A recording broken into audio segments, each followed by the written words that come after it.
Hermanos y amigos en Cristo Jesús, una vez más con ustedes, su hermano y servidor Alexis Mosquera, con una reflexión más acerca de nuestra Santa Madre Iglesia Católica. En esta ocasión vamos a hacer una pequeña reflexión acerca de la solemnidad que celebramos este domingo 2 de junio, la fiesta del Corpus Christi, ¿no? En español, la solemnidad del sagrado cuerpo y sangre de nuestro Señor Jesucristo. Como ustedes saben, en el Jueves Santo, Cristo instituyó el sacramento de la Eucaristía, que no es otra cosa que el sacramento de su cuerpo y su sangre. Ahí está presente Cristo en cuerpo, sangre, alma humana y divinidad. Y Él, como le he dicho a los apóstoles, ¿no? Con ansias he querido celebrar con ustedes esta cena. Había celebrado con ellos dos anteriormente y esta era la más importante porque iba a introducir en esa cena judía, porque nuestra fe cristiana es judío-cristiana, tiene sus raíces en la tradición judía. Iba a introducir el sacramento de la Eucaristía. Pero para hacer una comparación de esto, del valor que tiene la Eucaristía y de la misma presencia de Cristo, vamos a hablar un poquito de lo que nos enseña la Iglesia, de cuáles son las diferentes presencias de Dios. La Iglesia Católica nos enseña que Dios tiene 4 presencias básicas aquí en la tierra, o tuvo por lo menos, ¿no? Pues ahora mismo hay 3. Cuando Cristo estuvo aquí en la tierra y cuando consagró su cuerpo habían 4. Voy a explicar eso.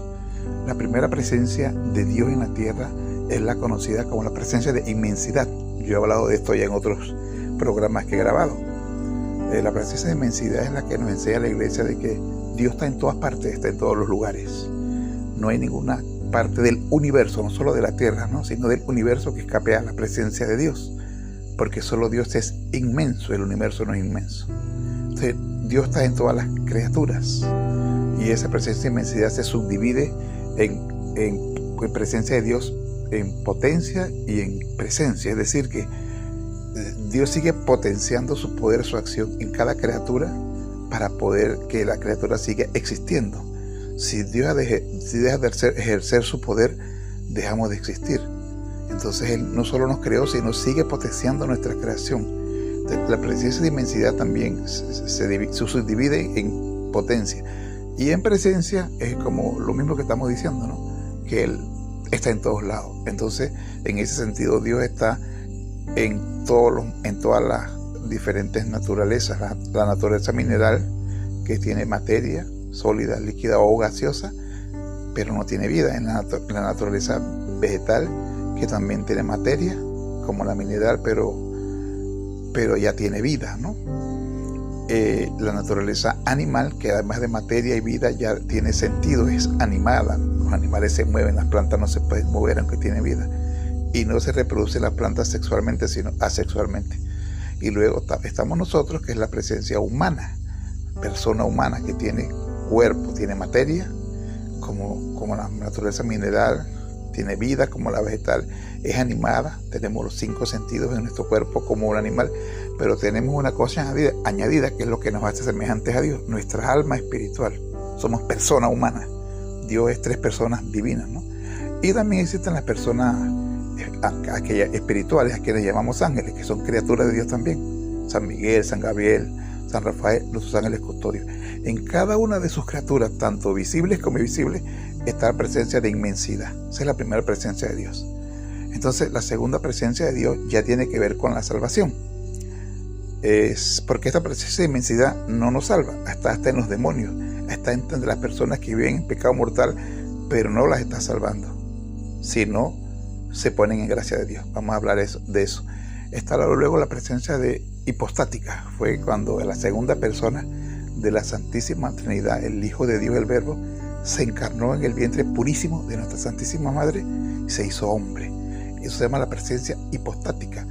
El que nace de María con un alma humana, un cuerpo humano, pero luego Él se encarna, el Espíritu Divino se encarna en un alma y un cuerpo humano.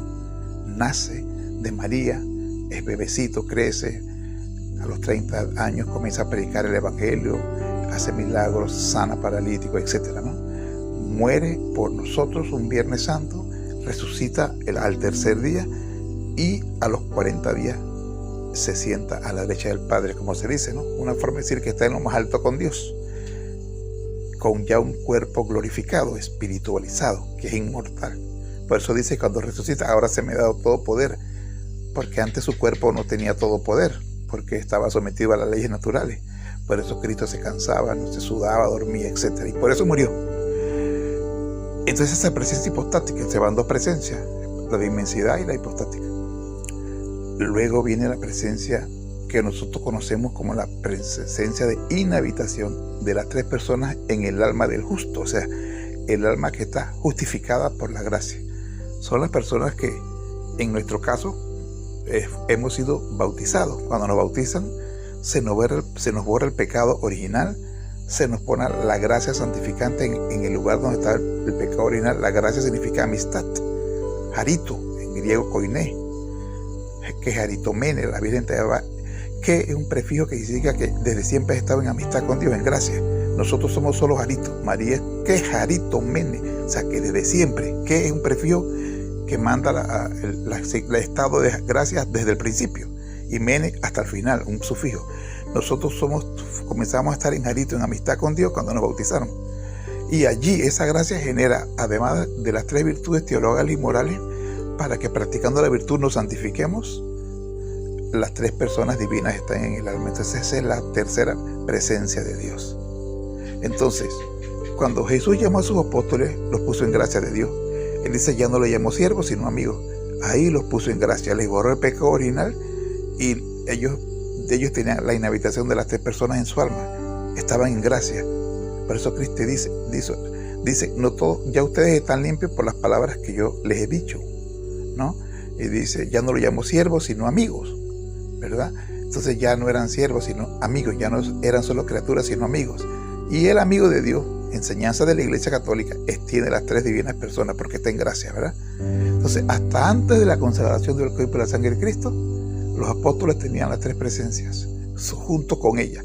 La presencia de inmensidad, la presencia de inhabitación, cuando Cristo los llamó, antes no la tenían, antes que Cristo los llamara, estaban en pecado mortal todavía, o en pecado original también. Y cuando Cristo los llama, comienzan a estar en gracia y comienzan a gozar de la presencia hipostática, porque están con el Cristo hipostático, el histórico, el que nació, el que tenía manos, el que tenía pies, el que hablaba, ¿verdad?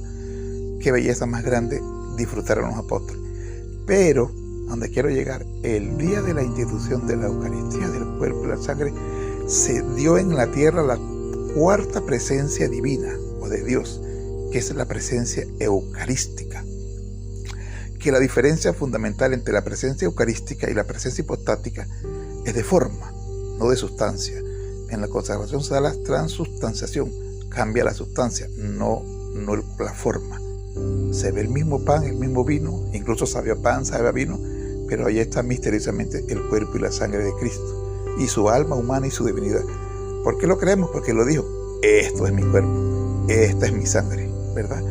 Yo le voy a dar a comer mi propia carne y mi propia sangre para que tengan vida en vosotros. Cristo no puede mentir. Nosotros nos agarramos los católicos de la palabra de Cristo nuestro Señor.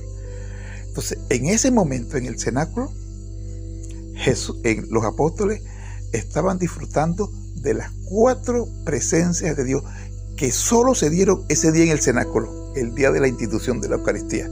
La presencia de inmensidad, porque todo el cenáculo estaba lleno de la presencia de inmensidad en cada uno de ellos, en el mismo cuerpo hipostático de Cristo, en las paredes, en las mesas, en las sillas, en todo lo que estaba allí, en los candelabros que estaban ahí, en todas las criaturas, todo lo que es creación, está la presencia de inmensidad. Estaba la presencia hipostática, o sea, Cristo estaba allí con sus manos, con sus pies, con su ojo, el hecho hombre, la segunda persona, ¿no? Y estaba la presencia de inhabitación en los apóstoles, porque ya estaban en gracia. De hecho, si no hubieran estado en gracia, no hubieran podido comulgar el cuerpo de Cristo, porque para poder comulgar el cuerpo de Cristo hay que estar en gracia de Dios. Y cuando estás en gracia de Dios, tienes la presencia de las tres personas divinas, ¿ok? Porque todos los sacramentos están en función de la presencia de inhabitación, la misma Eucaristía. Porque el regalo más grande que Dios nos ha dado no es la Eucaristía, quiero decirle, es las tres personas divinas en el alma en gracia. Porque cuando uno comulga el cuerpo de Cristo, dice la iglesia que se recibe doble gracia, la gracia nutritiva y unitiva. O sea, el cuerpo de Cristo se transforma en gracia. Y esa gracia viene y se une a la presencia de inhabitación y la fortalece. O sea, nos nutre de Dios más y nos une más a Dios. Cuando nos bautizan se nos dio la gracia regenerativa. Se nos regeneró la vida en Dios. Cuando nos confirman la gracia roborativa, que viene de corroborar nuestra fe, confirmación. Cuando nos confesamos la gracia sanativa, Dios nos sana del pecado, ¿verdad? Cuando nos casamos, la gracia conyugal, reciben dos personas, un mismo yugo. El sacerdote cuando se ordena recibe la gracia consagrante, para consagrar, porque el sacerdote existe para la Eucaristía, consagrar el cuerpo y la sangre de Cristo, ¿verdad? Cuando nos aplican el sacramento de la unción de los enfermos, o extrema unción, se llama la gracia sanativa plena, porque se busca la sanación no solo del alma del pecado, si se confiesa a la persona, pero también la del cuerpo, ¿verdad? Entonces, en la Eucaristía es el único sacramento que transfiere doble gracia, nutritiva y unitiva. Es el más excelso en ese sentido. Pero aún así está en función de la presencia de inhabitación. ¿Por qué? Porque lo que Él busca es nutrir y hacer crecer esa presencia de las tres personas divinas. Cuando nosotros nos morimos, la gracia santificante, si la hacemos crecer, es la que se va a transformar en gloria. No hay gloria sin gracia santificante.